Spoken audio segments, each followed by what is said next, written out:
I signed the contract with hands that wouldn't stop shaking. $4,500 a month to clean a mansion in Westridge Heights. Westridge Heights was a gated pocket tucked into the Palisades, high enough to watch Manhattan glitter on clear nights, and close enough that dawn drives to campus felt almost sane. The pen felt heavy, like I was signing away more than just my time.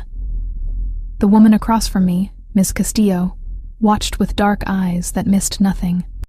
She was somewhere in her 50s, dressed in a charcoal suit that screamed old money and older secrets. Her silver-streaked hair pulled back so tight it must have hurt. "You understand the terms, Miss Reed?" Her accent wrapped around each word with careful precision. "Discretion is paramount in this household. What you see, what you hear, stays within these walls."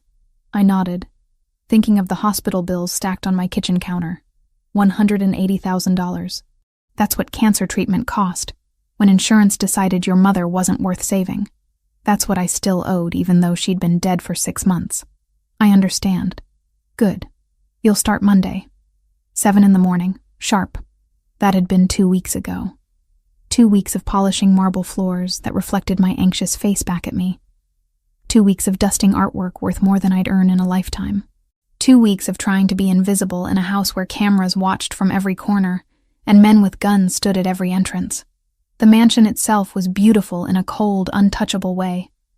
3 stories of stone and glass, surrounded by grounds that seemed to stretch forever. Inside, everything gleamed. Dark wood furniture, leather sofas that probably cost as much as a car, floor-to-ceiling windows that looked out over manicured gardens, and, beyond them, the city spread out like a carpet of lights. I'd met the owner exactly twice. Matteo Ricchetti, 34 years old, which Ms. Castillo had mentioned when showing me around, like his age mattered for my job. He was the kind of handsome that made you nervous rather than comfortable. Tall, broad-shouldered, with black hair and eyes so dark they looked black too. A thin scar traced along his jaw on the right side, the kind of mark that came from a blade, not an accident. The first time we'd met, he'd looked at me for exactly 3 seconds. That was all. 3 seconds where those eyes assessed me like I was a chess piece he was deciding whether to keep or discard. Then he'd nodded once and left the room. The second time, I'd been cleaning his study. He'd walked in while I was dusting the bookshelves, startling me so badly I'd nearly dropped the leather-bound volume in my hands. It was in a language I didn't recognize. Everything about him was quiet, controlled. He moved like water, silent and inevitable. "Miss Reed." His voice was lower than I expected, with an accent that softened some words and sharpened others. "Mr. Ricchetti, I'm sorry. I didn't realize you needed the study. I can come back later. Finish your work." He'd sat at his desk, opened his laptop, and proceeded to ignore my existence so completely I wondered if I'd become invisible. I'd finished dusting in record time, my shoulders tight with tension, hyper-aware of every movement I made. The whole time, he never looked up. Not once.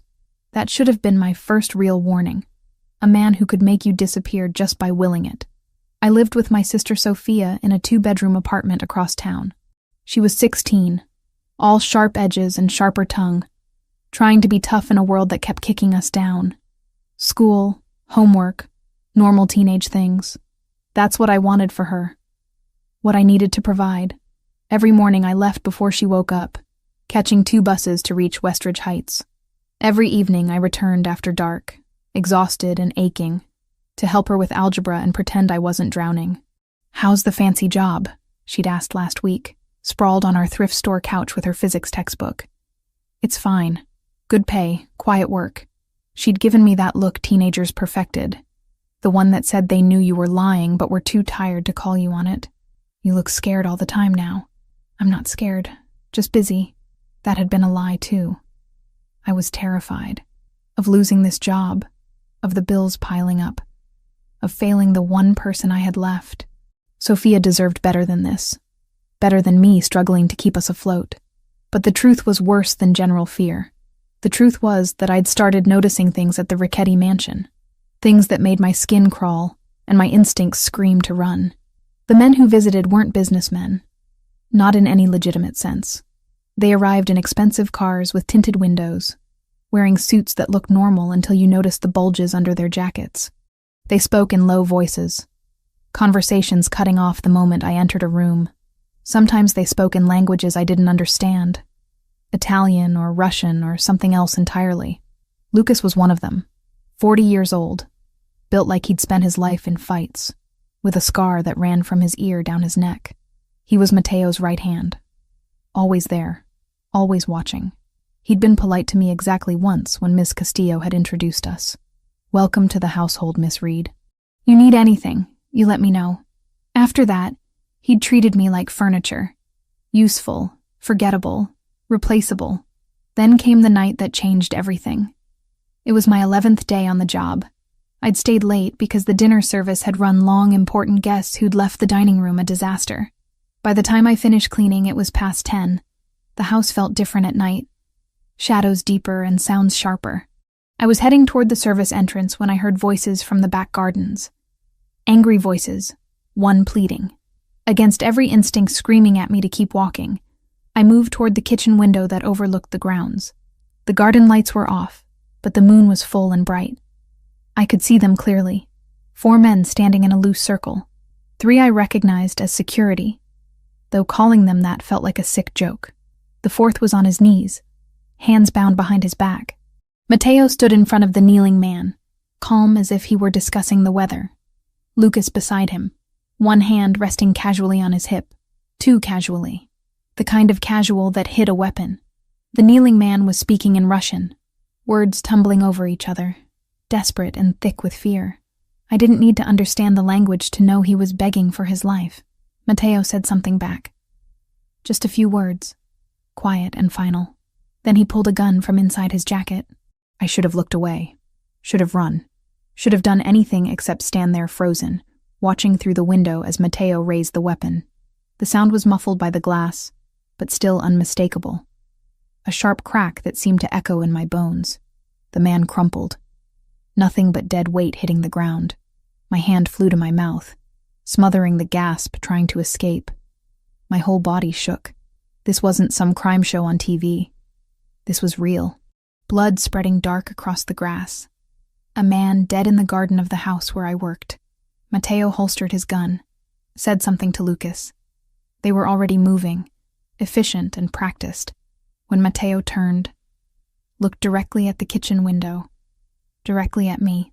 Our eyes met across the distance. Even in the moonlight, I could see the calculating look on his face. He knew. He knew I'd seen everything. I stumbled backward, nearly tripping over my own feet, grabbed my bag from the staff room with shaking hands, and fled through the service entrance. Didn't stop moving until I was 3 blocks away, standing at the bus stop in the dark, trying to remember how to breathe. He knew I'd witnessed a murder.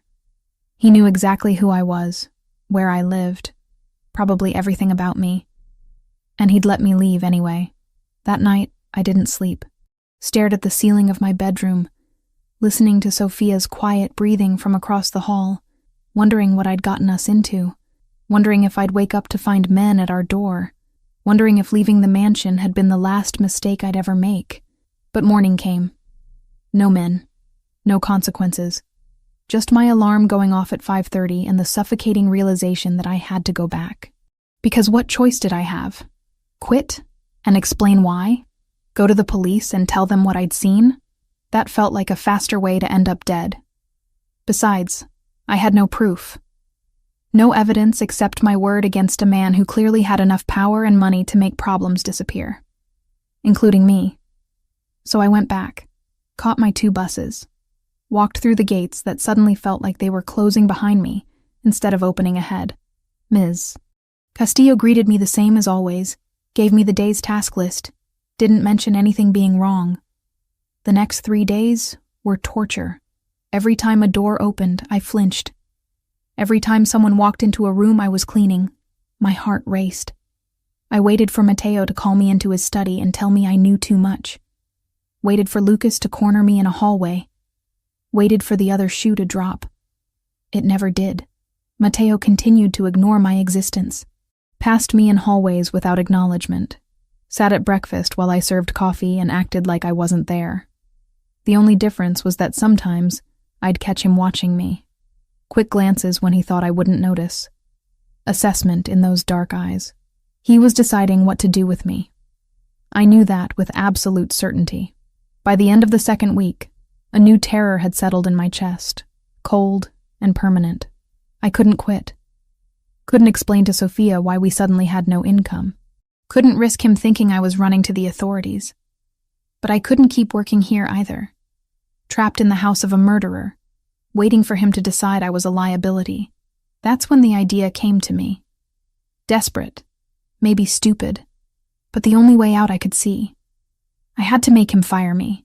If I was incompetent, useless, more trouble than I was worth, maybe he'd just let me go, cut his losses. It wasn't like housekeepers were hard to replace. I'd be beneath his notice, too insignificant to bother eliminating. So in my third week, I started making mistakes.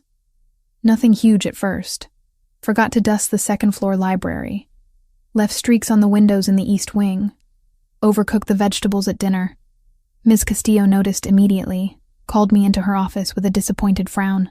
"Your work has been excellent until now, Miss Reed. Is something wrong?" "No, ma'am. I'm sorry. I've been tired. It won't happen again." But it did. The next day, I broke a vase while dusting. Nothing priceless, just expensive.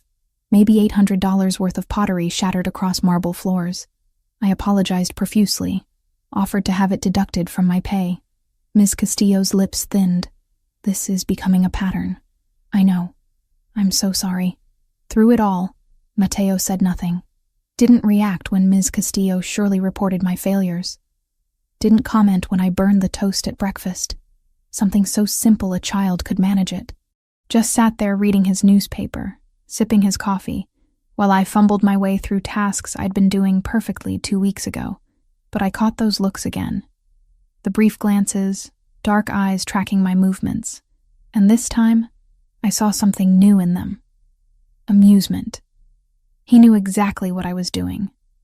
By my 4th week at the Richetti mansion, I'd moved from subtle mistakes to blatant disasters.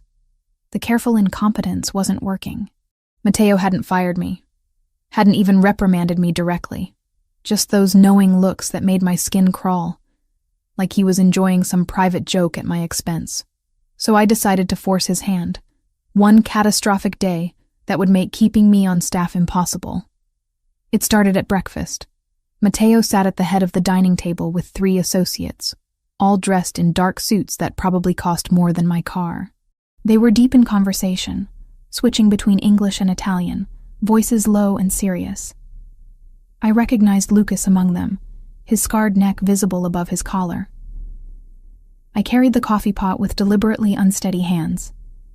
Approached Mateo's chair, tilted the pot just slightly too far.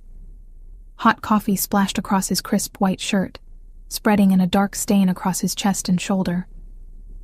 The conversation stopped instantly. All 4 men turned to stare at me.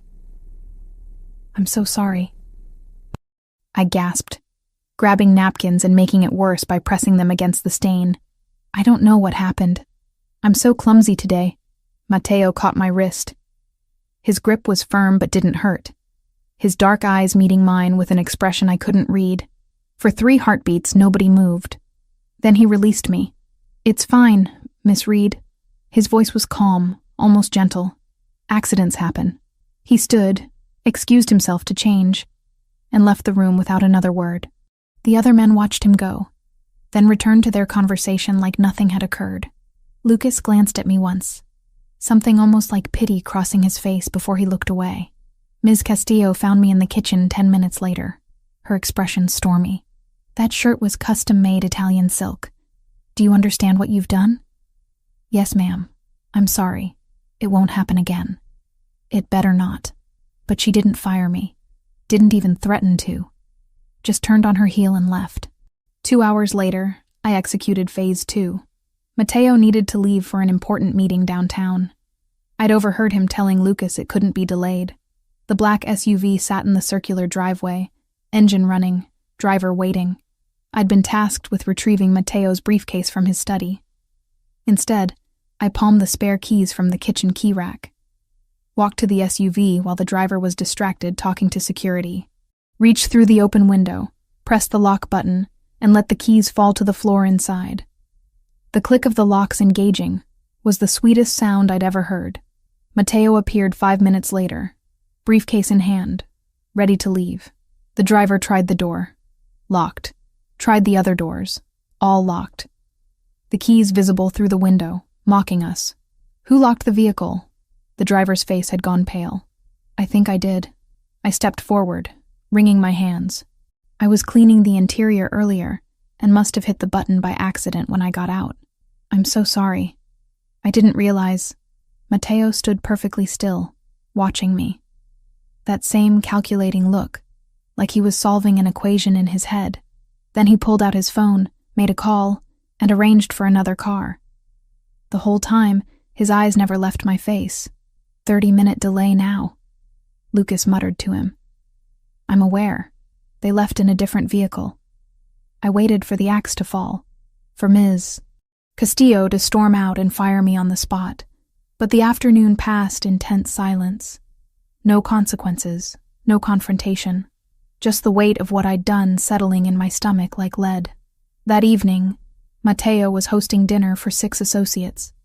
Important people, from the way the house staff had been preparing all day. I'd been assigned to help serve. The dining room gleamed.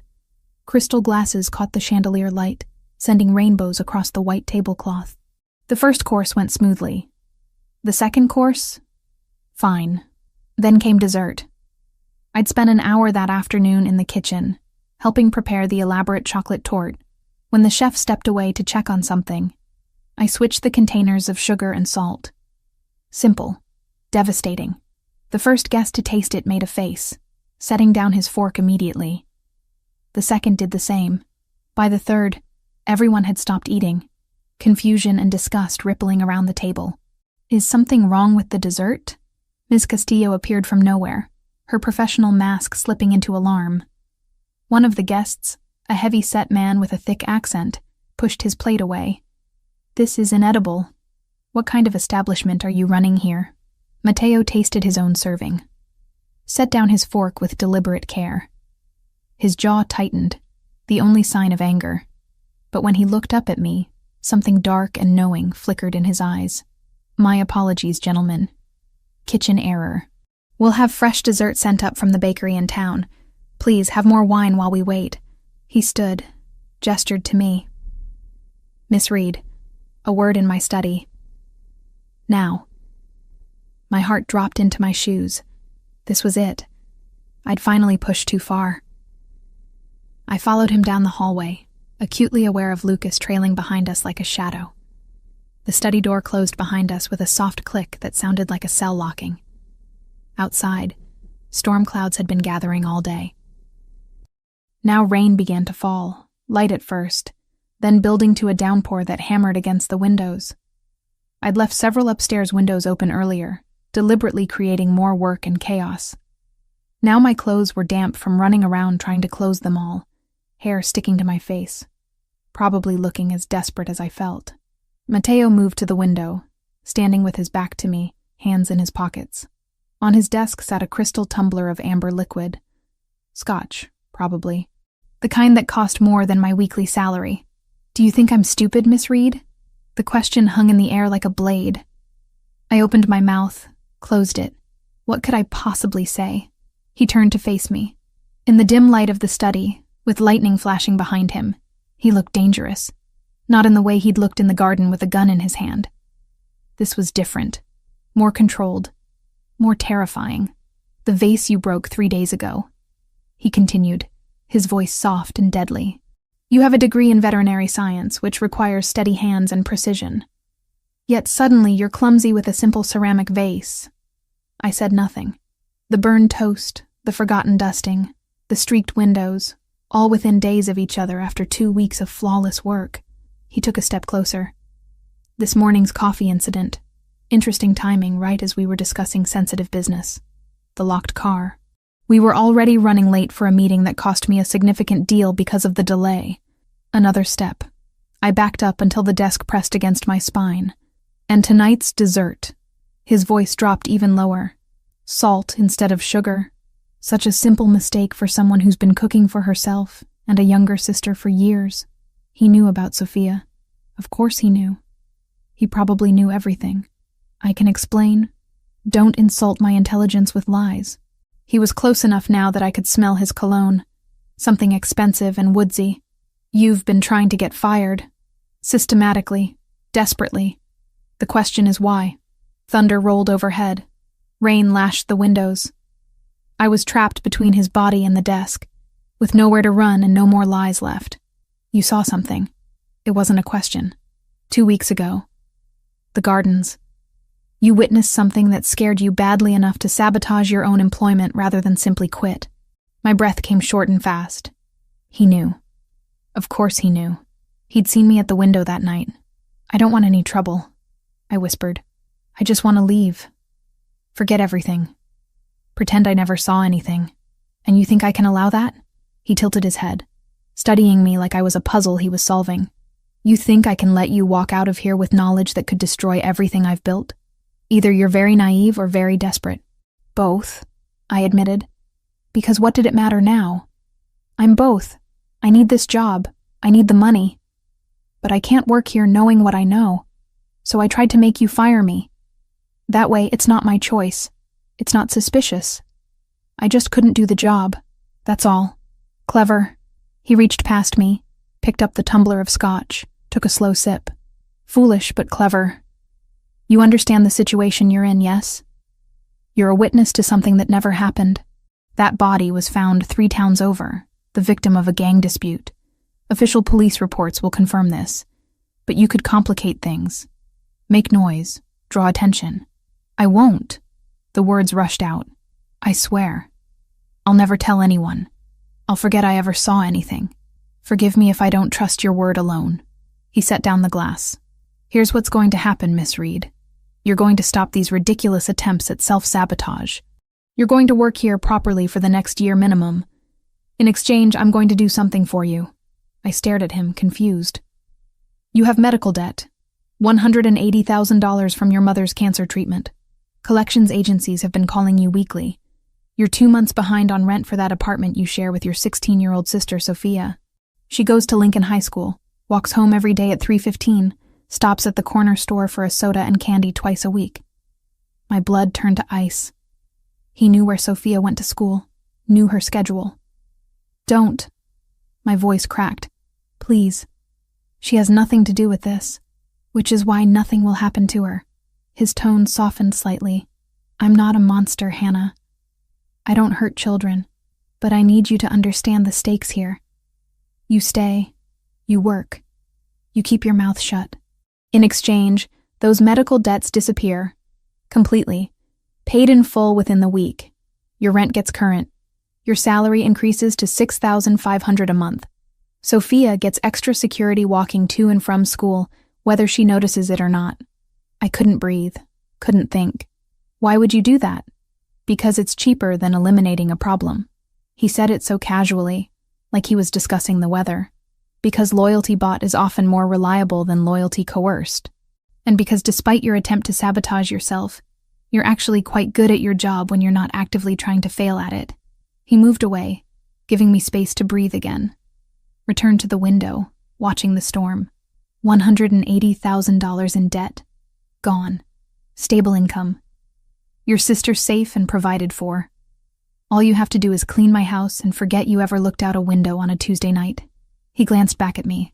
Seems like a fair trade. It wasn't a trade. It was a cage. A beautiful, well-paid cage, but still a cage. And he'd just told me he knew exactly where my sister was at any given time. If I refuse, then you leave tonight with nothing. The debt remains. Sophia remains vulnerable. And I take my chances that you're too afraid of the consequences to talk. He turned fully to face me. But we both know you won't refuse. You came here desperate for money to protect your sister. That hasn't changed. The only difference now is that I'm offering you more than you could have hoped for. He was right. I hated that he was right. One more thing. His voice dropped to something dark and final.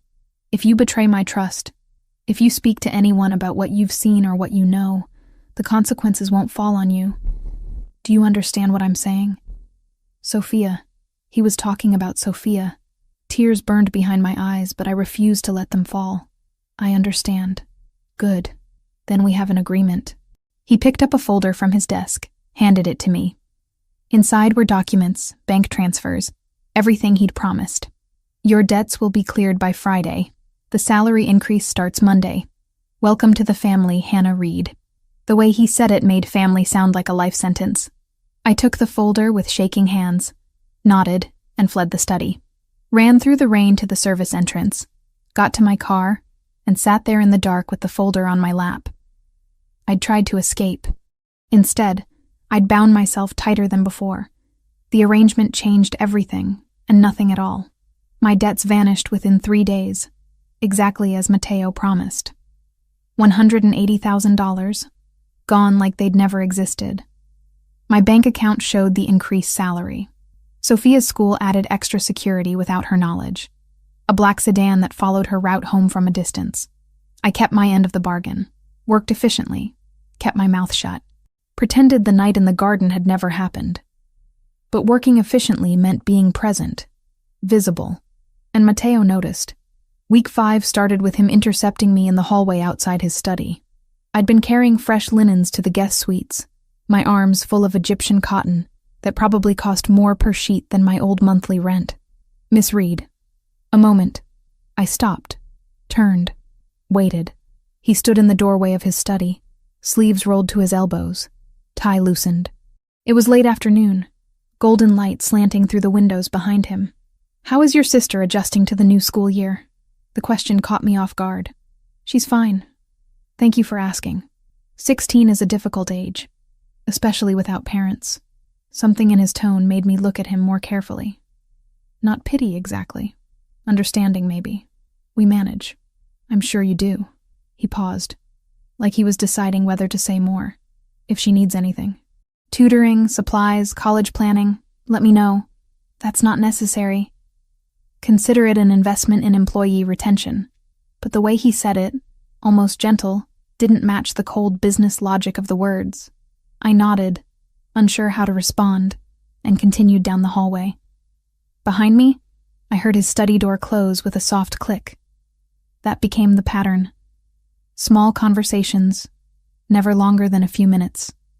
Always when no one else was around. He'd ask about Sophia's classes, about my veterinary studies that I'd abandoned, about books I'd read, never about the night in the garden, never about the arrangement between us. I answered briefly, politely, keeping walls firmly in place, but I started noticing things. The way he treated the household staff with respect, never raising his voice or making demands. How he paid everyone above market rate, provided health insurance, gave Christmas bonuses that were actually substantial.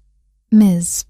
Castillo ran the house, but it was Mateo who'd established the culture of dignity for the people who worked for him. I found receipts in his study once while cleaning. Donations to 3 different orphanages across the city.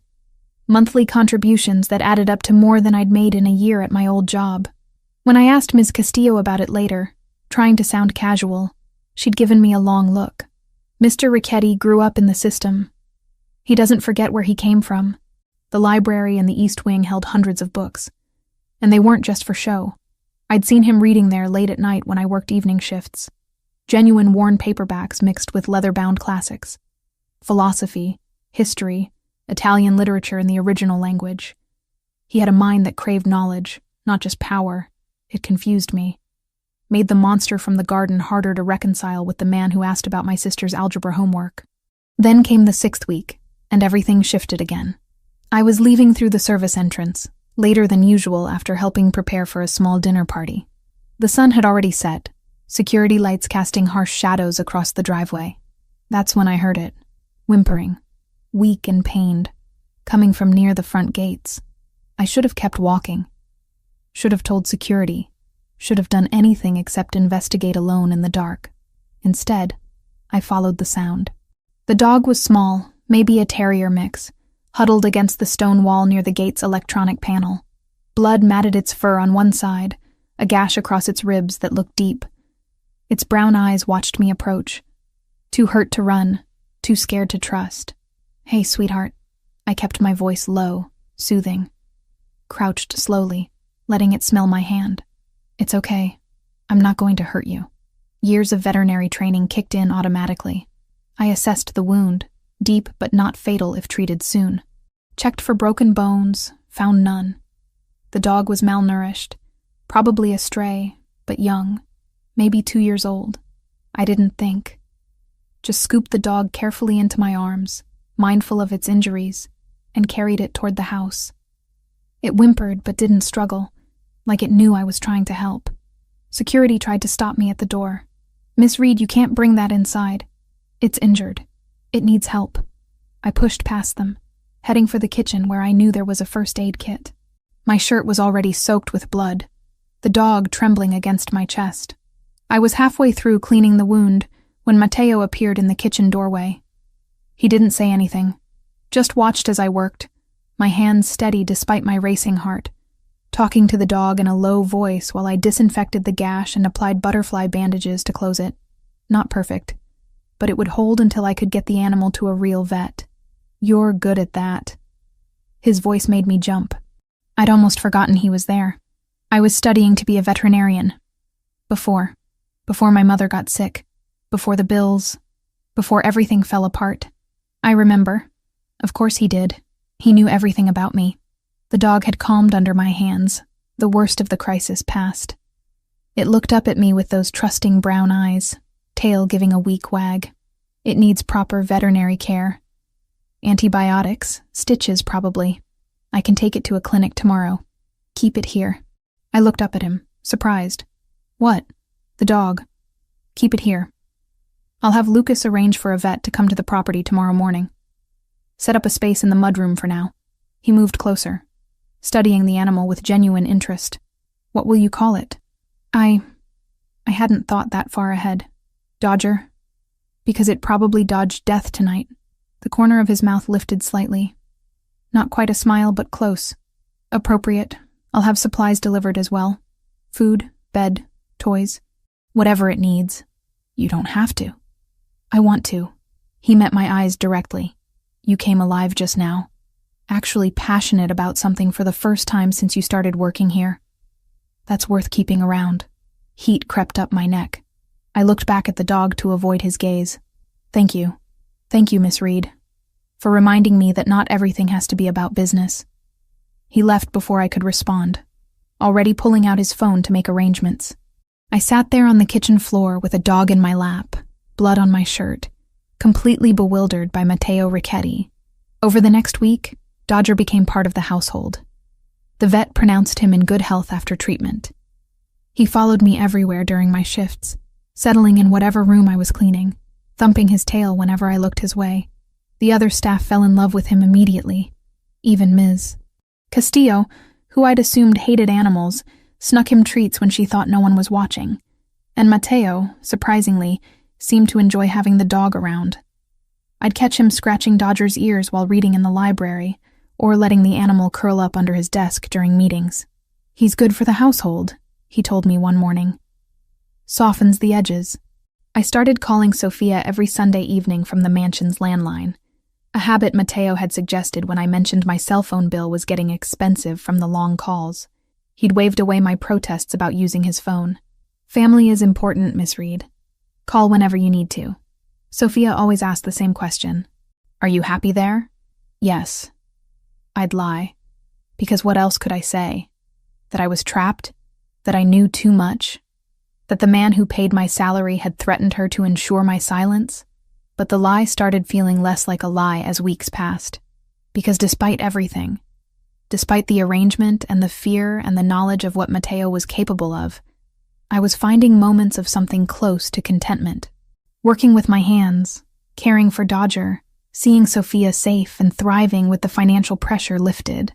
Then week 7 brought new complications. I was serving afternoon tea in Matteo's study when they arrived. 3 men in dark suits, but not the usual Italian associates. These men had different energy, cold and predatory in a way that made my skin crawl. They spoke in Russian, which I didn't understand, but the tension in the room was unmistakable. Matteo's posture changed the moment they entered. Shoulders back, jaw tight, every line of his body radiating controlled threat. Lucas stood by the door like a guard dog, one hand resting casually near his concealed weapon. I set down the tea service quickly, trying to be invisible, when one of the Russians spoke to Matteo in English. Sergio Valentasi sends his regards. He's very interested in your territory. My territory is not for sale. Everything is for sale, Mr. Ricchetti. It's just a question of price. The man's smile didn't reach his eyes. Sergio is prepared to be very generous. Tell Sergio that if he wants this territory, he'll have to take it. And that won't end well for him. The temperature in the room dropped 10 degrees. I finished pouring tea and retreated as fast as professionally possible, heart hammering. Behind me, I heard the Russian laugh, low and threatening. We'll see about that. That night, Matteo called a meeting with all his senior people. I wasn't supposed to hear it, but I was cleaning the hallway outside the conference room when raised voices carried through the door. The Yakuza backing Sergio changes everything, Lucas was saying. We can't fight them both. We don't have a choice. Matteo's voice was steel. If we show weakness now, we're finished. Increase security at all properties. Double the guards. I want everyone on high alert. What about the people in the house? Staff, I mean. A pause. Keep them safe. They're not part of this war. I moved away before they could catch me listening, but the weight of what I'd heard followed me home that night. War was coming, and I was standing right in the middle of the battlefield. The mansion transformed into a fortress over the next 2 weeks. More guards patrolled the grounds, their presence constant and unsettling. Cameras multiplied like eyes, watching every corner. The household staff moved through their duties with new tension, aware that something dangerous was brewing beyond the gates. Matteo held more meetings behind closed doors, voices raised in Italian and English, arguments about strategy and territory. Lucas was always at his side, hand never far from the weapon under his jacket. The other men who visited had that same quality, predatory and alert, ready for violence at any moment. I tried to stay invisible, focus on my work, pretend the escalating danger didn't exist. But it was impossible to ignore. The air itself felt charged, like the moments before lightning strikes. Sophia called more frequently now, worried because she'd seen news reports about gang violence in the city. Bodies found in abandoned buildings, shootings outside nightclubs, territorial disputes turning bloody. "Are you safe where you work?" she asked one evening, her voice tight with concern. "I'm fine. The neighborhood here is really secure. You don't need to worry about me. You'd tell me if something was wrong, right?" The lie stuck in my throat. Of course I would, but I wouldn't. Couldn't. Because telling Sophia the truth meant admitting I worked for a man who operated outside the law, who had enemies willing to kill, who'd threatened her to ensure my silence. Better she thought I was cleaning some rich businessman's mansion in a safe part of town. Week 9 arrived with unseasonable heat, the kind that made the air shimmer and tempers run short. I was in the kitchen preparing afternoon tea when the alarm system blared through the house. 3 sharp tones, then Lucas's voice over the intercom. "Lock down. All non-essential personnel to safe rooms. Now." My hands froze on the teapot. Ms. Castillo burst into the kitchen, her professional calm finally cracking. "Come with me quickly." She grabbed my arm, pulling me toward the pantry. Behind a false wall was a reinforced room, stocked with supplies and communications equipment. 2 other staff members were already inside, faces pale with fear. "Stay here. Don't come out until someone gives the all clear." She left before I could ask what was happening. The heavy door closed with a thud that made my ears pop. We waited in tense silence. Minutes crawled past. I could hear sounds through the walls, muffled but distinct. Shouting, breaking glass, then gunshots, sharp cracks that made us all flinch. One of the staff members, a young man named David who worked as a groundskeeper, started pacing. "They're inside. They got inside the house. Security will handle it," the cook, Mrs. Park, said. But her hands shook as she clutched her rosary. More gunshots. Closer now. Someone screamed, the sound cutting off abruptly. I thought about Dodger. Where was he? Was he safe? The dog usually followed me everywhere, but I'd left him in the mudroom when the alarm went off. Time stopped having meaning. Could have been 10 minutes or an hour before the sounds finally stopped. Heavy silence settled, somehow worse than the noise. Then footsteps outside the safe room. I held my breath. Clear. Everyone out. It's over. Lucas's voice. We emerged cautiously into a kitchen that looked like a war zone. Chairs overturned, broken dishes scattered across the floor, bullet holes in the far wall. Lucas stood in the doorway, blood on his shirt but apparently uninjured. His eyes were hard, scanning each of us quickly. Anyone hurt? We shook our heads. Good. Stay in the East Wing until we've cleaned up. Don't go near the entrance or the gardens. What happened? I asked, my voice barely above a whisper. Sergio Valentasi's people. They breached security during shift change. Won't happen again. He turned to leave, and I saw bodies being dragged past the kitchen door. 3 men in dark clothing, clearly dead. My stomach turned. Where's Mr. Ricchetti? Mrs. Park asked. Out. He'll be back soon. Until then, follow my instructions. We did as told, gathering in one of the guest suites in the East Wing. Nobody spoke. We just sat there, processing what had just happened. An actual assault on the house. People dead in the hallways we walked through every day. Dodger found me an hour later, whimpering and pressing against my legs. I gathered him into my arms, feeling his heart race against my chest. At least he was safe. Matteo returned as the sun was setting. I heard his voice in the hallway, sharp and controlled but edged with fury. He was speaking to Lucas, words too low for me to catch clearly. Then footsteps, moving through the house, checking each room. He appeared in the doorway of the guest suite. His eyes swept over us, counting, assessing for injuries. You're all unharmed? Nods all around. His gaze landed on me last and lingered. Something passed across his face, too quick to identify. Relief, maybe. Or anger that I'd been put in danger. Miss Reed, a word. I followed him into the hallway, Dodger trailing behind. We walked in silence to his study. That familiar space that had become the site of so many turning points in my time here. He poured himself a drink, downed it in one swallow, poured another.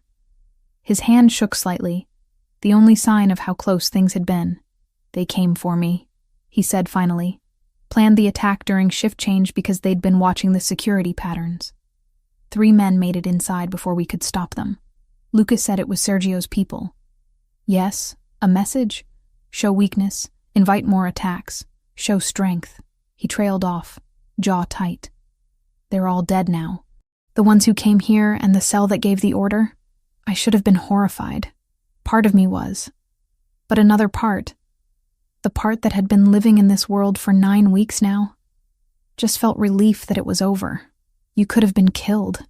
He continued, setting down his glass to face me fully. You and the others. Because of me. Because I brought this war to my own home.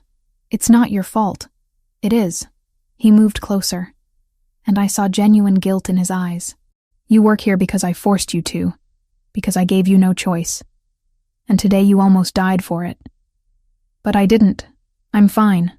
You're trembling. I looked down at my hands. He was right.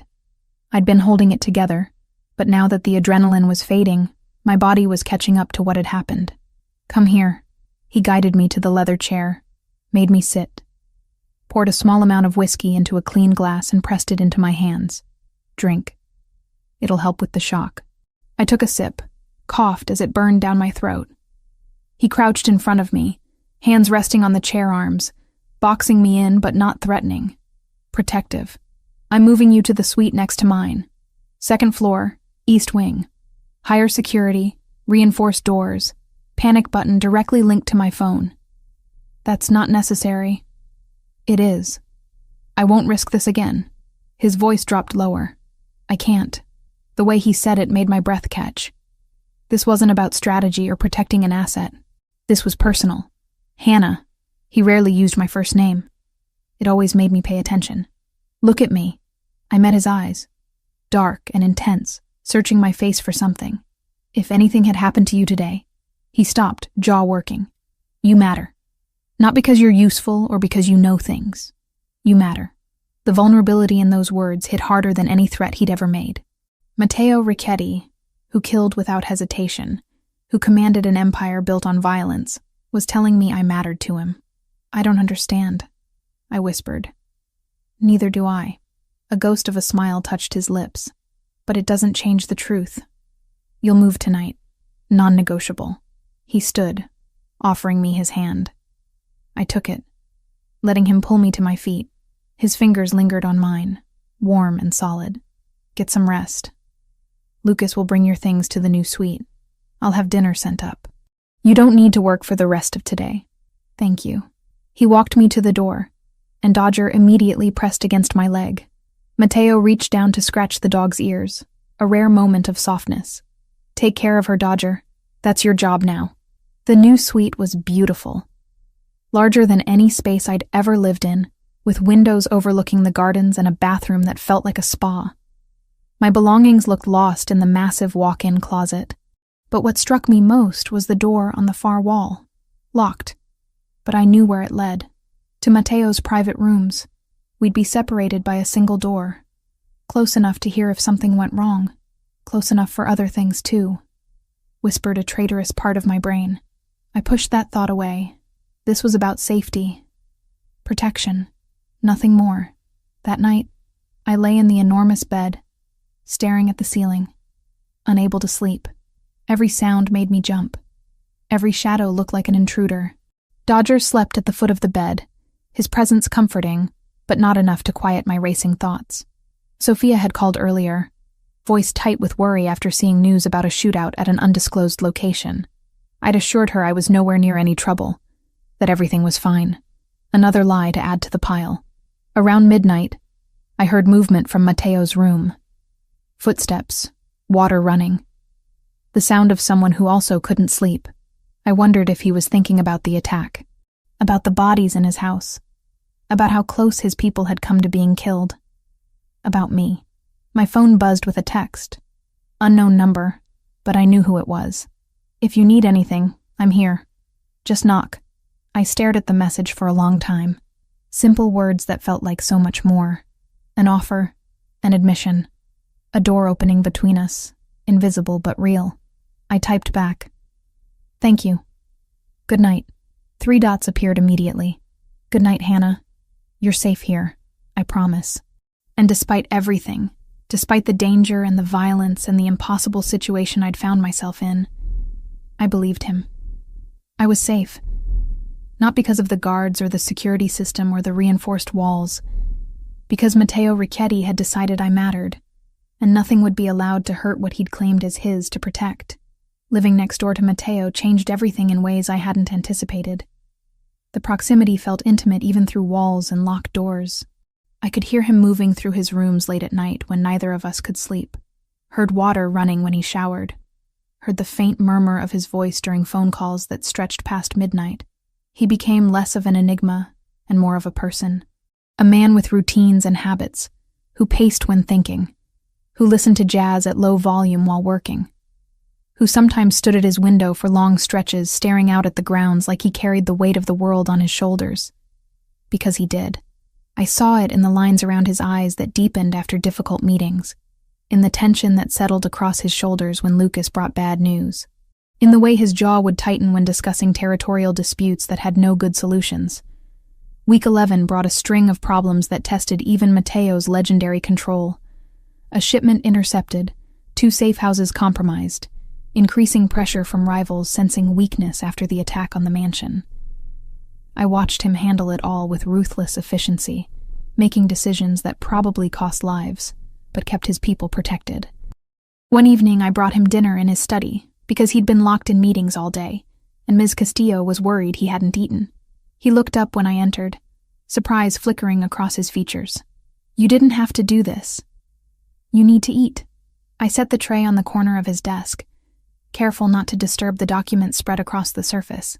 Even Mafia bosses require food occasionally. A ghost of a smile touched his lips. Is that what you think I am? A Mafia boss? Isn't that what you are?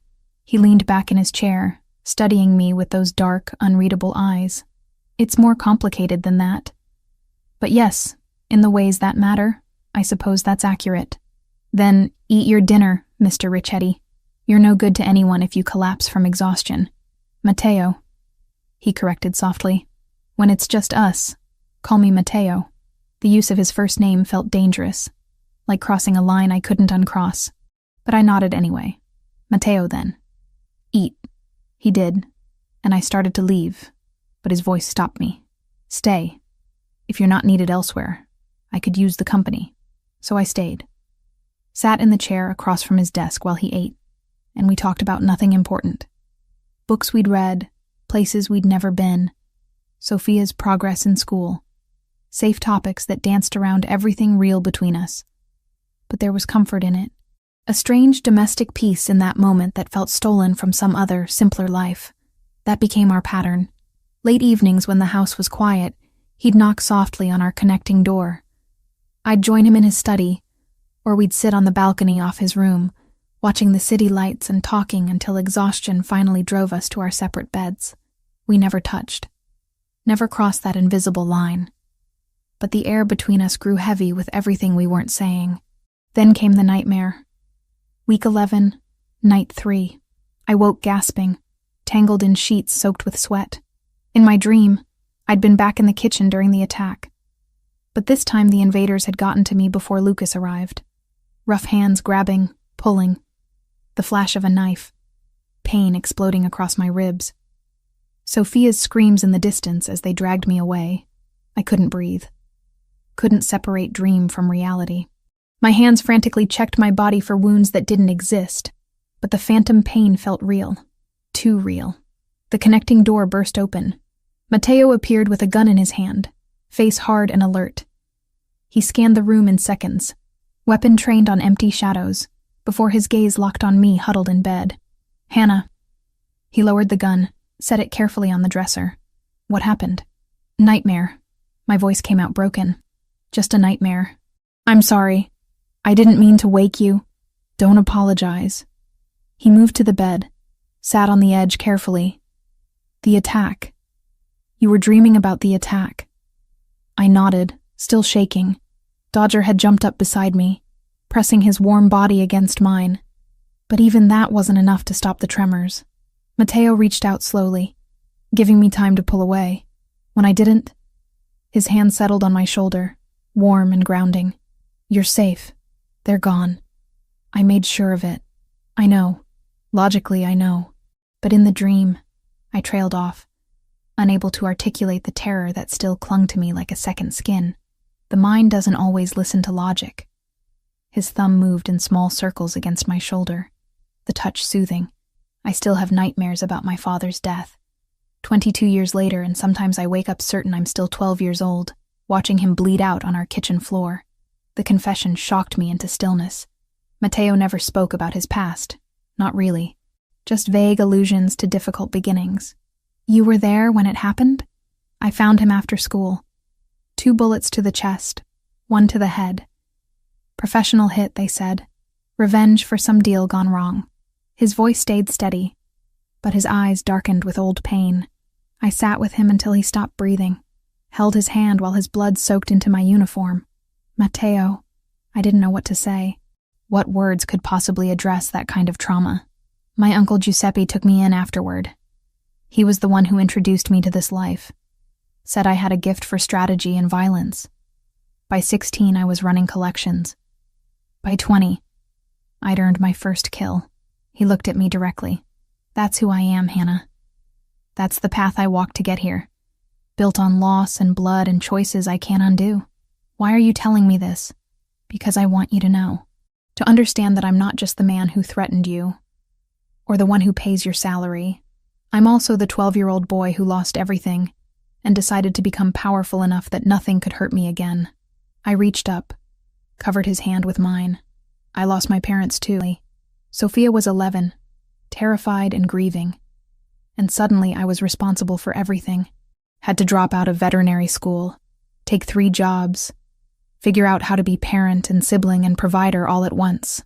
You were too young for that burden. So were you, for yours. Something passed between us in that moment. Recognition. Understanding. 2 people shaped by loss, doing whatever necessary to protect what remained. I'm afraid, I admitted quietly, not just of the danger or the violence. I'm afraid of this. Of feeling something for you when everything about this situation is wrong. when caring about you could destroy everything I've tried to build for Sophia. And I'm afraid, he said, voice dropping lower, that I've already fallen so far that losing you would break something in me I didn't know could still break. Then he was kissing me. Or I was kissing him. Later, I couldn't remember who moved first. Only that suddenly his mouth was on mine, and years of loneliness and fear and desperate want crashed together in that contact. His hand cupped my face, thumb brushing my cheekbone with unexpected tenderness. I gripped his shirt, pulling him closer, drowning in the taste of him and the heat of his skin and the way he kissed like he was trying to memorize every second. It was intense and desperate and perfect, months of tension finally exploding between us. Until reality crashed back in, and I remembered Sophia, remembered the war brewing outside these walls, remembered that caring for Matteo meant becoming a target, a weakness, a liability. I pulled back, breathing hard. We can't. His forehead rested against mine, breath matching my ragged rhythm. I know. If something happens to you in this war with Sergio, I won't survive it. Not after... I couldn't finish the sentence. After losing everyone else I'd ever loved. Nothing will happen to me. You can't promise that. I forced myself to pull further away, putting physical distance between us. And worse, if this relationship puts Sophia in more danger, if it makes her a target because of me, I'd never forgive myself. Or you. His jaw tightened, pain flashing in his eyes. But he nodded. You're right. I don't like it, but you're right. I care about you. The admission cost me something to make. More than I should. More than is safe. But I can't let that cloud my judgment about what's best for my sister. I understand. He stood, moved toward the connecting door, then paused. For what it's worth, Hannah, you're not just someone I want. You're someone I'd choose. Equal, partner. The only person who makes this life feel like it means something beyond survival. When you're ready, if you're ever ready, I'll be here. He left, door closing softly behind him. I sat in my bed, fingers touching my lips where I could still feel his kiss, wondering how I'd found the strength to say no when every part of me had screamed yes. The following week, Sophia finally visited on a Saturday afternoon. I'd been putting it off, making excuses about schedules and homework, but Matteo had insisted. She should see where you work, know that you're safe and well cared for. Otherwise, she'll imagine the worst. So Sophia came, eyes wide as Lucas drove her through the gates in one of the black SUVs. I met her at the entrance, pulling her into a hug that lasted longer than necessary. This place is insane, she whispered. Is that gold on the doorframe? Gold leaf. And yes, it's excessive. Come on, I'll show you around. We toured the public areas, Sophia's running commentary a mix of awe and sarcasm that made me laugh for the first time in days. She loved the library, spent 20 minutes just running her fingers along the book spines. Adored Dodger on sight, sitting on the floor to let him crawl into her lap. You seem happy here, she said carefully as we sat in the garden. Different than before. Less stressed. The pay is good, the work is stable. And Mr. Ricchetti is... I searched for words that wouldn't reveal too much. He's been very generous. Mr. Ricchetti. She said it like she was testing the name. That's your boss, the one who pays for my school. I'd told her the scholarship came from a benefactor through my work. Not technically a lie. One of the people I work for, yes. Can I meet him? Before I could answer, Matteo appeared from the house. He must have been watching, waiting for the right moment. Dressed casually in jeans and a button-down with sleeves rolled up, he looked almost normal, almost safe. You must be Sophia. He approached with a warm expression, extending his hand. I've heard wonderful things about you. I'm Matteo. Sophia shook his hand, studying him with the same assessing look she gave everyone. Protective of me, always. Thank you for helping my sister. And for the school thing. Your sister works very hard. The assistance is well deserved. He glanced at me, then back to Sophia. She speaks about you constantly.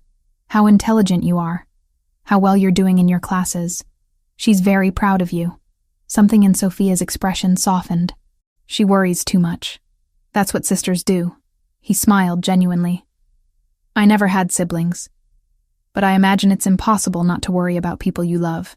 They talked for another 10 minutes, about school and her interest in engineering and whether she'd applied to any summer programs yet.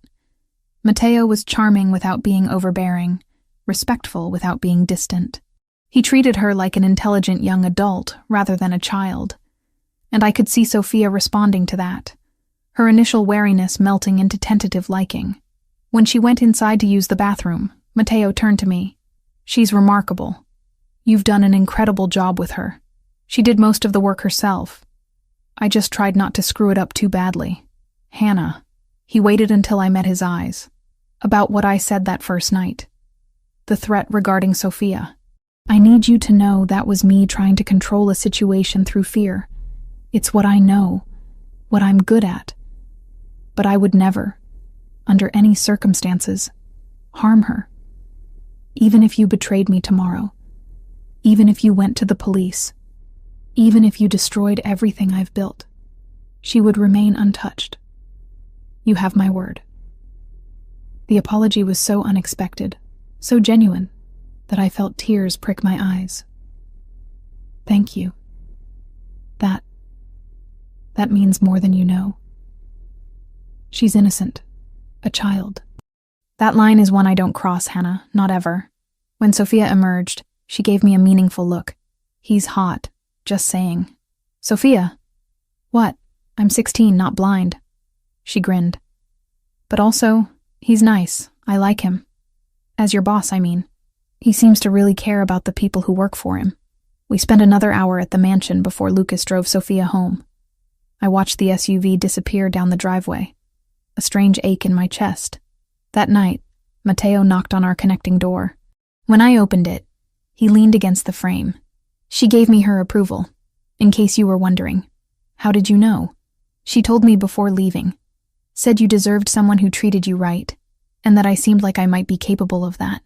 Then she threatened very seriously to make my life hell if I hurt you." I laughed despite myself. "That sounds like Sophia. I promised her I would try my best not to hurt you, though I suspect I already have, in many ways. You saved us too. The debts, the security, the opportunity. It's complicated, but it's not all bad." He studied my face for a long moment. "One day this war will be over. Sergio will be dealt with, the territory secured, things will stabilize. When that day comes, if you're willing, I'd like to try this properly. Court you like you deserve. Not boss and employee, not captor and captive, just Matteo and Hannah. Would you give me that chance?" My heart hammered against my ribs. This was a promise, a commitment to something beyond our current circumstance. "Ask me again when the war is over. When Sophia is safe and you're not sleeping with a gun under your pillow. Ask me then, and we'll see." He smiled, slow and genuine. "That's not a no. It's not a yes either, but it's hope. I'll take it." He left me standing there, watching him retreat to his room, wondering how I'd gone from wanting to be fired to hoping for a future with the most dangerous man I'd ever met. The call came at 2 a.m. I heard Matteo's phone ring through the wall, heard his voice go cold and hard, then silence, heavy, ominous silence. 5 minutes later, he knocked on our connecting door. When I opened it, his face told me everything had changed. "Sergio has Lucas's second in command, Antonio. They're demanding I meet them at the old warehouse district tomorrow night." State and federal investigators cycled through with counsel present, questions clipped and professional. Nobody grand stood, nobody threatened me. They were building a case, not a spectacle. My stomach dropped. "It's a trap, obviously." He ran a hand through his hair, tension radiating from every line of his body. "But if I don't go, they'll execute Antonio on camera and send it to every family in the region. Show that I abandon my people. It'll start a feeding frenzy. Every rival thinking I'm weak, vulnerable.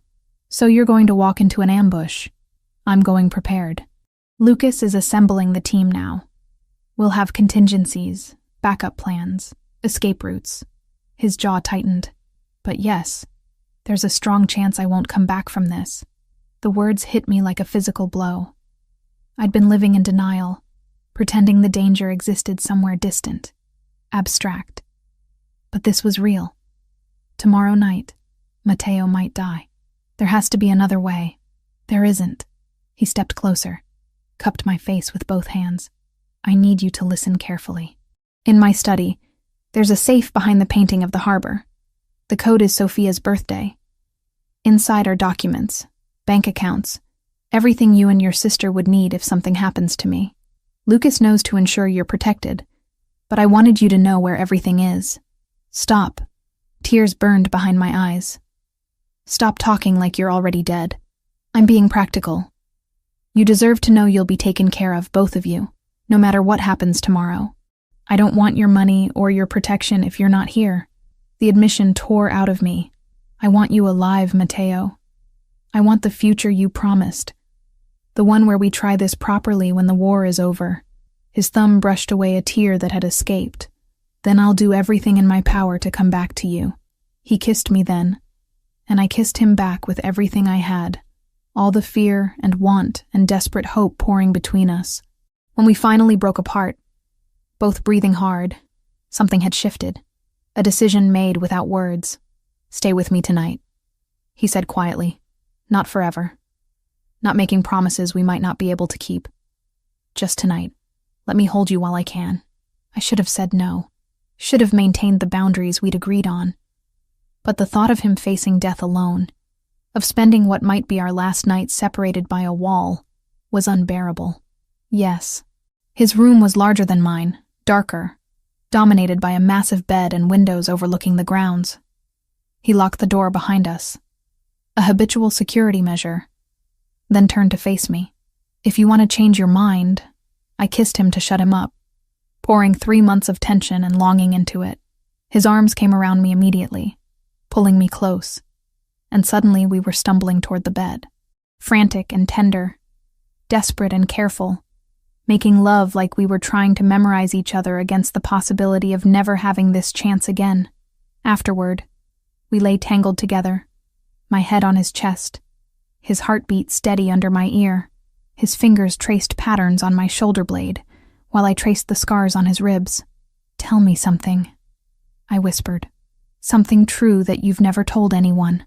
He was quiet for so long I thought he wouldn't answer. Then, I'm tired. So deeply tired of the violence and the strategy, and having to be ruthless every moment of every day. Sometimes I imagine what it would be like to just be Matteo. Not the boss, not the heir to Giuseppe's legacy. Just a man who reads books and cares about the woman in his bed and doesn't have to calculate the consequences of showing weakness. You could be. When this is over, step back, let someone else lead. It doesn't work that way. I can make things better for the people who depend on me. More humane, less cruel, but I can never fully walk away, not without risking everything I've built, everyone I'm responsible for. His arm tightened around me. But with you, in moments like this, I get to remember who I might have been in a different life. I lifted my head to look at him. Promise me you'll be smart tomorrow. Not brave, not heroic, just smart and careful and focused on survival. I promise. He kissed my forehead, my nose, my lips. I have too much to come home to now. We made love again as dawn approached, slower this time, savoring every touch and kiss. When I finally drifted into uneasy sleep, wrapped in his arms, I tried not to think about how this might be the last time. Morning came too fast. Matteo left the bed quietly, dressed in the dark, tried not to wake me. But I was already awake, had been for the past hour, listening to his breathing and praying to a God I wasn't sure I believed in. Be safe, I whispered. Always. A lie, but a beautiful one. The day dragged like torture. I went through the motions of work, cleaning rooms that didn't need cleaning, reorganizing supplies that were already organized. Anything to keep my hands busy and my mind from spiraling into worst-case scenarios. Sophia called at noon. I almost didn't answer, afraid my voice would give everything away. Just checking in, she said cheerfully. You sound weird. Everything okay? Fine, just tired. Long week. You work too hard. Mr. Ricchetti should give you a break. If only she knew. I'll mention it to him. How's school? We talked for 20 minutes about her chemistry project, and the boy she maybe liked but wasn't sure about yet. Normal teenage concerns from a world that felt impossibly distant from mine. When we hung up, I sat on my bed holding the phone, wondering if I should have said more. Told her I loved her more explicitly, just in case. 8 o'clock came. Matteo and 6 of his men, including Lucas, left in 3 vehicles. I watched from my window as the convoy disappeared down the driveway, red taillights vanishing into darkness. Then there was nothing to do but wait. Ms. Castillo served dinner. I couldn't eat. Couldn't do anything except pace my room while Dodger watched with concerned brown eyes. 9 o'clock passed. 10. By 11, I was sitting on the floor against my bed, phone clutched in my hand, willing it to ring. 11:30. Midnight. Nothing. At 12:40, my phone finally buzzed. Lucas's number. Hannah. His voice was strained, breathing labored. It went bad. Really bad. We're coming back, but I need you to be ready. Boss is hurt. I'm hurt. We need medical supplies standing by. How hurt? Just be ready. 5 minutes out. He disconnected before I could ask more. I bolted from my room, ran down to Ms. Castillo's quarters, pounded on her door until she answered in her nightgown, eyes sharp despite the late hour. They're coming back injured. We need the emergency medical kit, clean towels, everything. She didn't waste time with questions. Within 2 minutes, we had supplies spread across the kitchen table. I was trying to remember my emergency care training from veterinary school when I heard the vehicles roar up the driveway. 3 had left. 1 returned. I ran outside. The SUV doors were already opening. Lucas stumbled out, blood soaking his left side, but staying upright through sheer determination. Then Matteo emerged from the driver's side, moving stiffly, his own shirt dark with blood. Antonio? Ms. Castillo asked quietly. Matteo shook his head. They'd lost him. Lucas needs medical attention immediately, Matteo said, voice rough. Bullet went through his shoulder, possible internal damage. Ambulance. Can't risk it. Too many questions.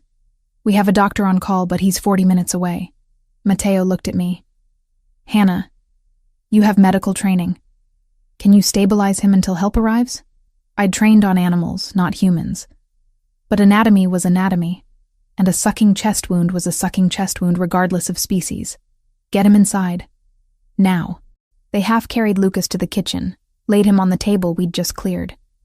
His face had gone gray, breathing shallow and rapid. Classic signs of shock. My hands moved on autopilot, everything I'd learned in school coming back.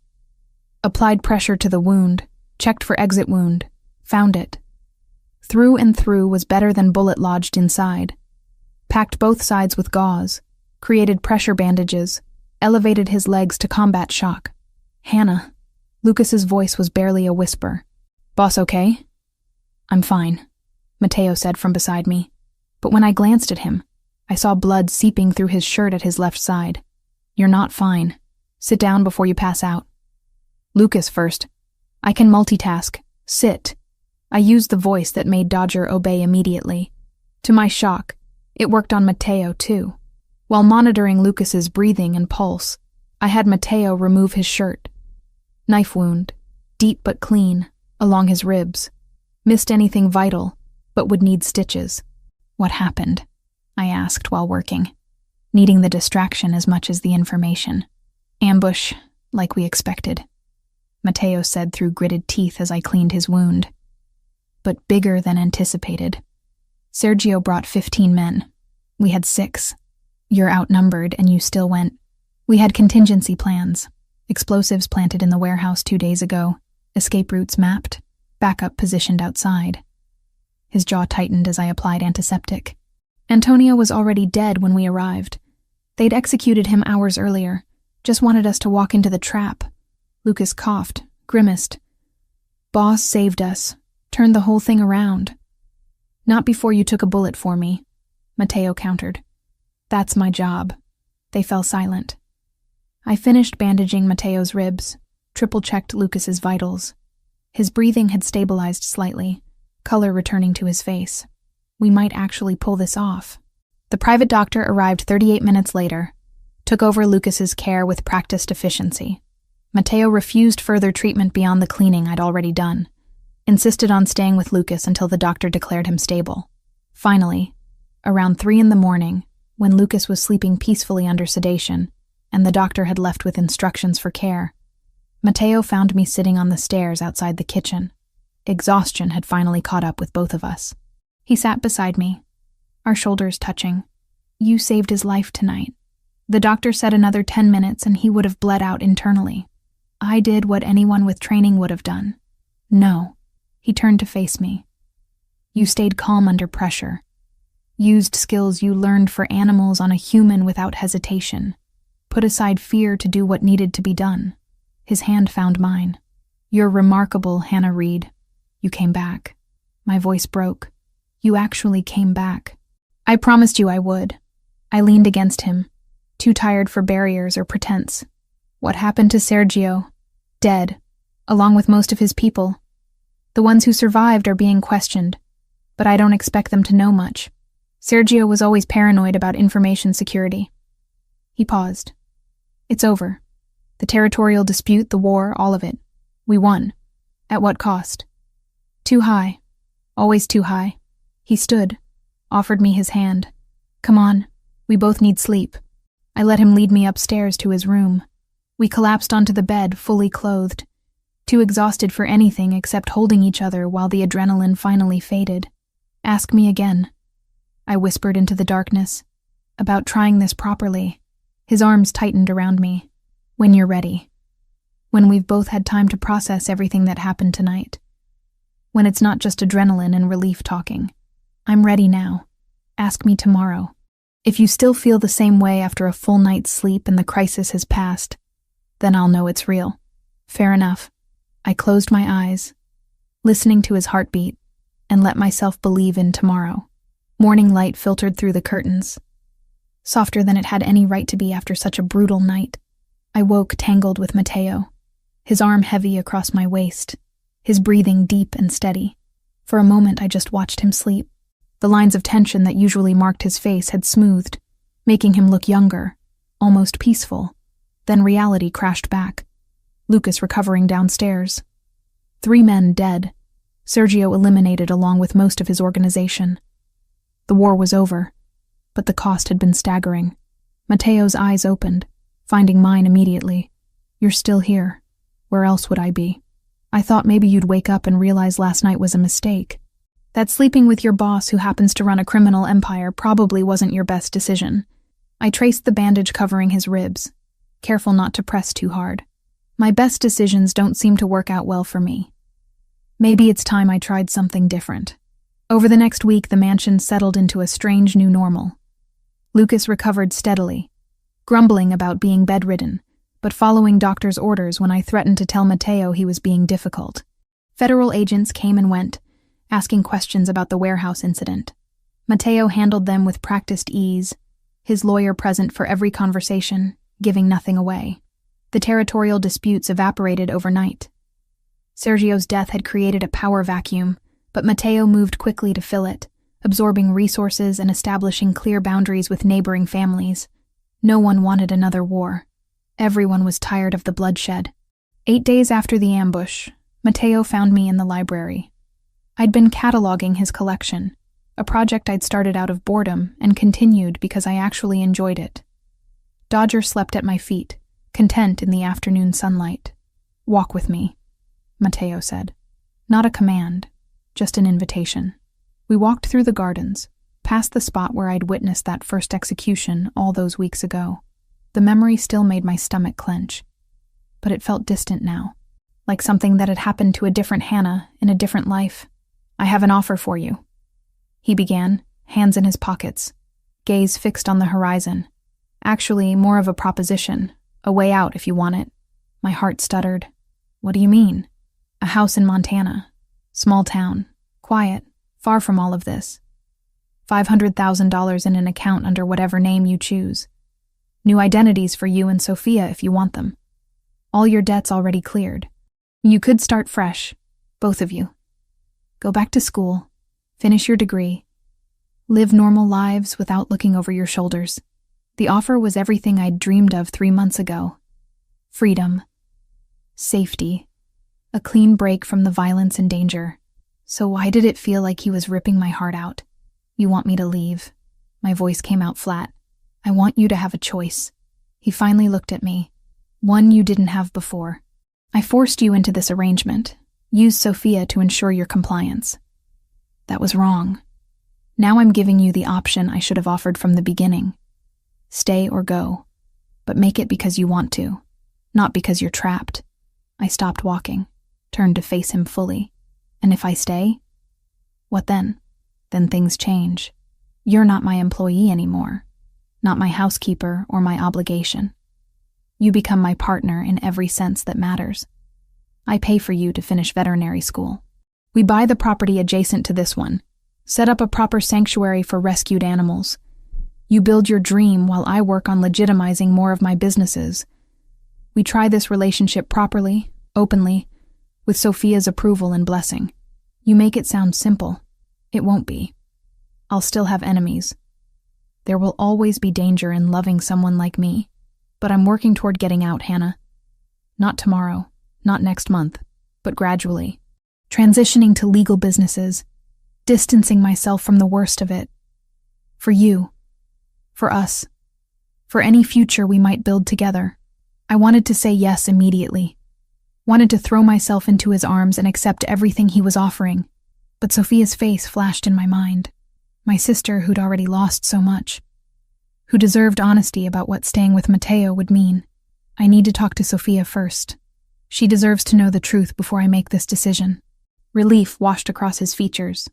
Of course. Whatever you need. I'll arrange dinner here. Formal, the three of us. You can tell her as much or as little as you're comfortable with. 2 days later, Sophia sat across from me at Matteo's dining table, eyes wide as she took in the formal setting.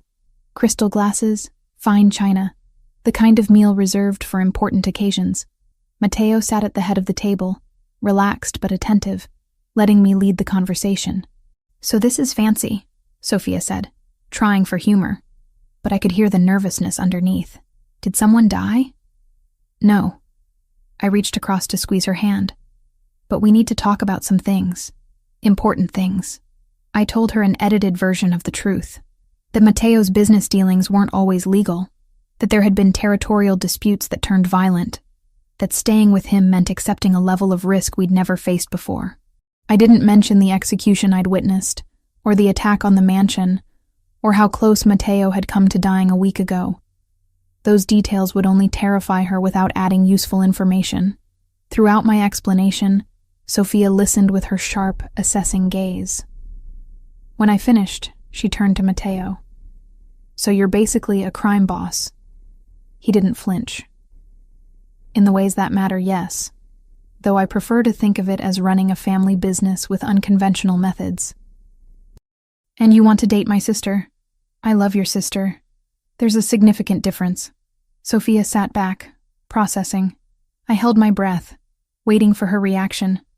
She could demand we leave, could refuse to accept this relationship, could make this impossible in ways that would break my heart. What are you doing to keep Hannah safe? She finally asked. Matteo leaned forward. Everything in my power. Increased security, reduced my exposure to dangerous situations, working toward legitimizing my businesses so we can have a normal life.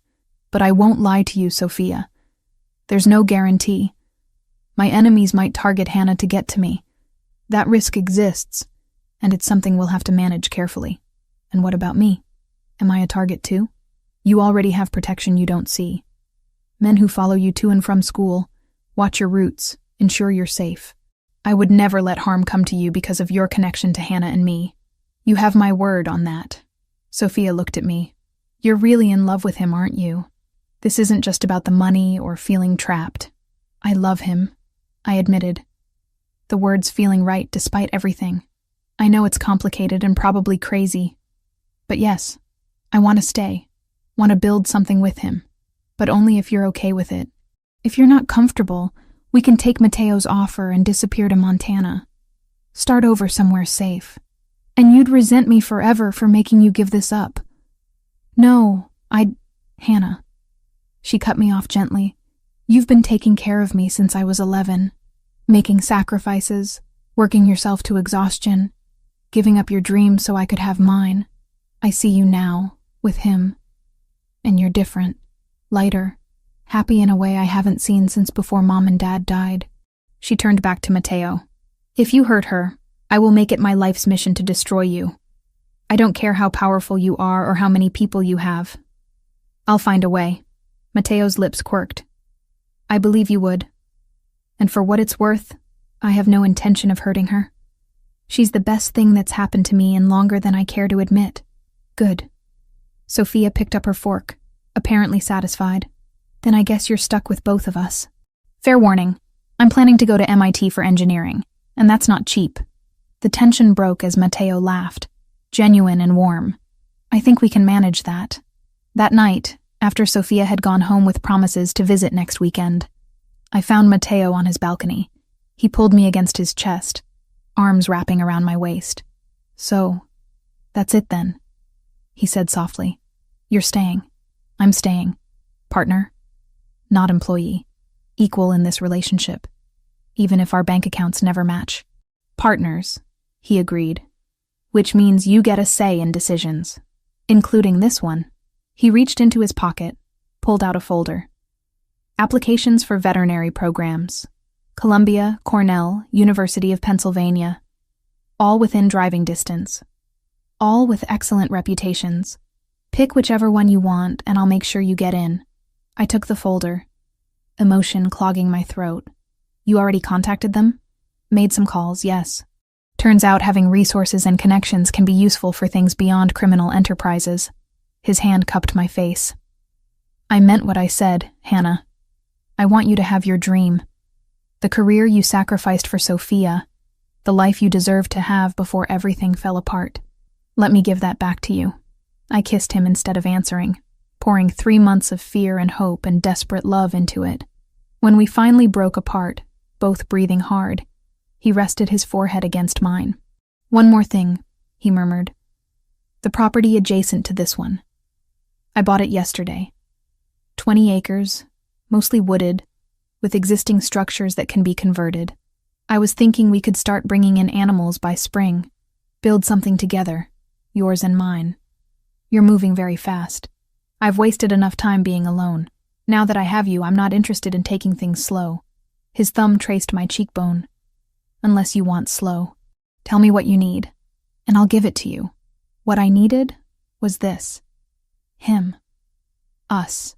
The impossible future we were building together despite every logical reason to walk away. I need you to kiss me again. He did. And for the first time since I'd walked through his gates as a desperate woman trying to save her sister, I felt truly free. Free to choose, free to love, free to build something beautiful from the ashes of violence and fear. The war was over. The future was ours. 6 months changed everything. Columbia University's veterinary program accepted me for the spring semester. Matteo drove me to campus on my first day, waited in the parking lot reading while I sat through orientation, then took me to dinner to celebrate. He didn't make a big production of it, didn't treat me like I was fragile or needed protecting from the challenge ahead. Just asked questions about my professors and what I'd learned, genuinely interested in this part of my life that had nothing to do with his world. The commute became routine. 3 days a week, I'd leave the mansion at dawn, spend hours in lectures and labs, return exhausted but exhilarated.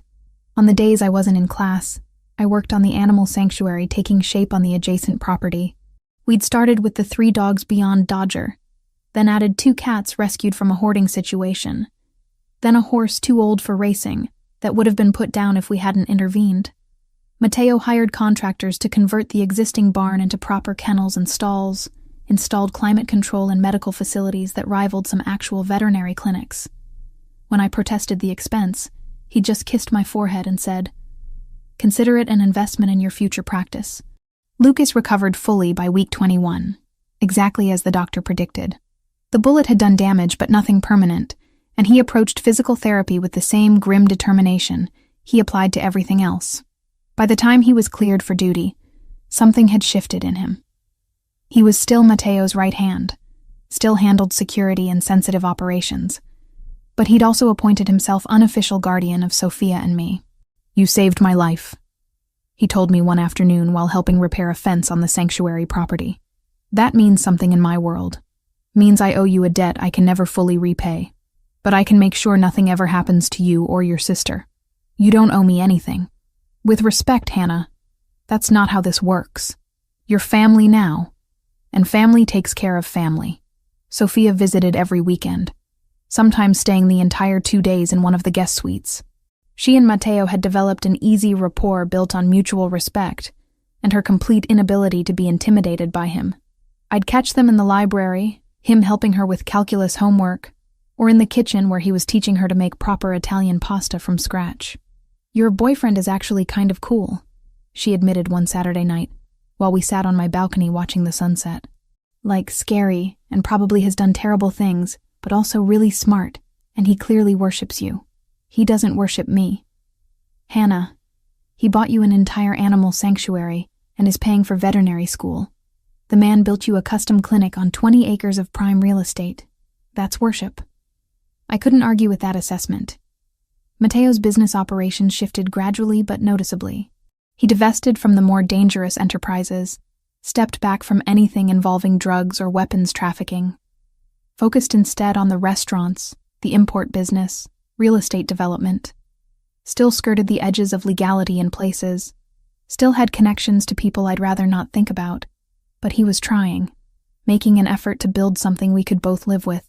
The mansion felt different too, less like a fortress, more like a home. Staff moved with less tension. Guards remained but became less visible. Matteo laughed more, the sound becoming familiar rather than shocking.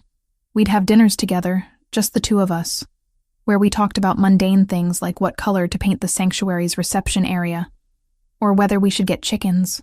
Normal couple problems. Normal relationship discussions. As normal as anything could be when one half of the couple ran a criminal empire. Week 24 brought unexpected snow, rare for our region. I woke to find the grounds covered in white, pristine and beautiful. Matteo was already up, standing at the window with coffee in hand, watching the sunrise paint the snow in shades of pink and gold. Come here, he said, without turning. I wrapped myself in his robe and joined him, his arm coming around my waist automatically. We stood in comfortable silence, just breathing together, watching the world transform. I have something to show you, he said eventually. Get dressed. Warm clothes. 20 minutes later, we were walking across the snowy grounds to the sanctuary. The barn looked picturesque, covered in snow, like something from a Christmas card. But Matteo led me past it, to the smaller building we'd been renovating for the past month. The sign above the door was new, installed sometime yesterday without my knowledge. Reed Veterinary Clinic. Below it in smaller letters, Hannah Reed, DVM. I don't graduate for another 1.5 years, I protested, voice thick with emotion. I know, but the clinic will be ready when you are. He handed me a key, then pulled an envelope from his jacket. The deed. The building, the land, the equipment. All in your name. Not mine, yours. Whatever happens between us, this is yours to keep. I opened the envelope with shaking hands. Sure enough, the property deed listed me as sole owner. No conditions, no strings attached. Just his name in the seller line, and mine as buyer. Why? Because you deserve something that's entirely yours, that you built with your own hands and your own dreams. He turned me to face him, hands gentle on my shoulders. I forced you into this life initially. Gave you no choice about staying. This is me giving you that choice now. Every single day. You have your own career, your own property, your own income once you start practicing. If you ever want to leave, you can, and you'll have everything you need to thrive without me. Tears froze on my cheeks in the cold air. You're trying to make it easier for me to walk away? I'm trying to make sure you stay because you want to, not because you need to. There's a difference, Hannah.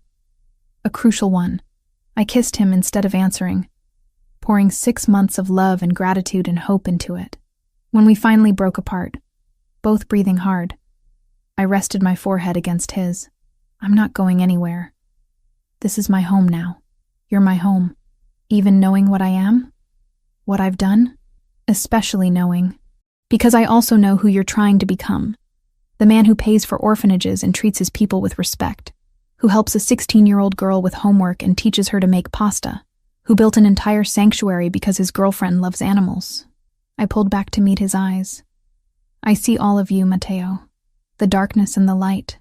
And I choose all of it. His smile was genuine, reaching his eyes in a way that still felt like a gift every time. Then I have one more question to ask you. He pulled another envelope from his jacket, this one smaller.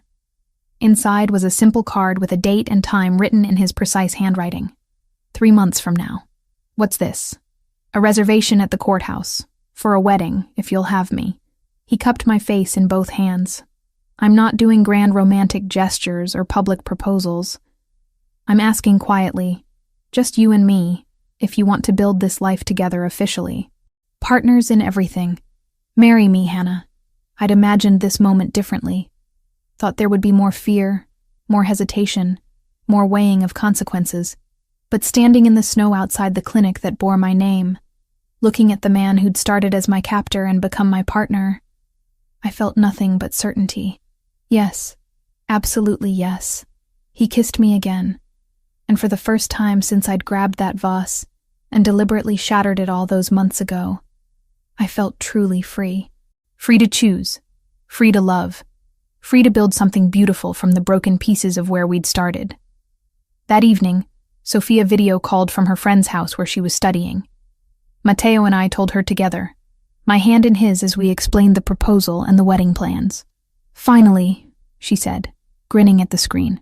I was wondering when you'd make it official. Can I be maid of honor? Obviously. And can we have a real party afterward? Not just courthouse signatures. Like actual celebration with cake and music and me getting to dress up. Matteo laughed. Whatever you want, Sophia. This is your family too. After we hung up, I turned to him. Our family. That's what she said. Our family. That's what we are. He pulled me into his lap, arms secure around my waist. You, me, Sophia, Lucas, even Dodger and all the animals you keep rescuing. We built this together from nothing, from fear and desperation and impossible circumstances. And somehow, we made it into something worth keeping. 3 months later, we stood in that courthouse with Sophia beside me and Lucas beside Matteo. The ceremony took 12 minutes. The judge who married us had no idea who Matteo was, what he did, the blood on his hands that no amount of legitimacy would ever fully wash clean. She just saw 2 people making promises to each other, building a future on hope and hard-won trust. The party afterward filled the mansion grounds with people from every part of our complicated lives. Staff who'd become friends. Business associates who'd become something like family. Sophia's classmates who thought they were just attending a really fancy wedding at a really nice house. The veterinary students who'd become my study group. All of them mixing together, creating something new from disparate pieces. I danced with Matteo under string lights in the garden, where I'd once witnessed him commit murder. The symbolism wasn't lost on either of us. No regrets? He asked, as we swayed to music drifting from the house. Only that it took me so long to stop trying to get fired. He laughed, the sound warm and genuine. Best failed sabotage attempt I've ever witnessed. Give me some credit. I was very thorough. You were terrible at it. I knew what you were doing from day one. Then why did you let me keep trying? His expression softened, turning serious. Because watching you fight for your freedom, even when you had none, reminded me why I fell into this life in the first place. You don't give up. You don't surrender. You find a way forward no matter how impossible the odds. He pulled me closer. You made me want to be worthy of that kind of strength. You already were. You just needed someone to see it. We danced until the stars came out, until the guests began to leave, until it was just us and the future we'd chosen together. Not perfect, not simple, but ours, built on honesty and sacrifice, and the kind of love that survives impossible beginnings. Later, much later, I stood on our balcony watching the last cars disappear down the driveway. Matteo joined me, wrapping a blanket around both our shoulders against the autumn chill. No more running, I said quietly. No more hiding. He agreed. And for the first time since I'd signed that contract months ago, I truly meant it. This was where I belonged. Where we both belonged. Together in the life we'd fought so hard to build from the ashes of where we'd started. The maid who'd tried to get fired on purpose had found something better than escape. She'd found home.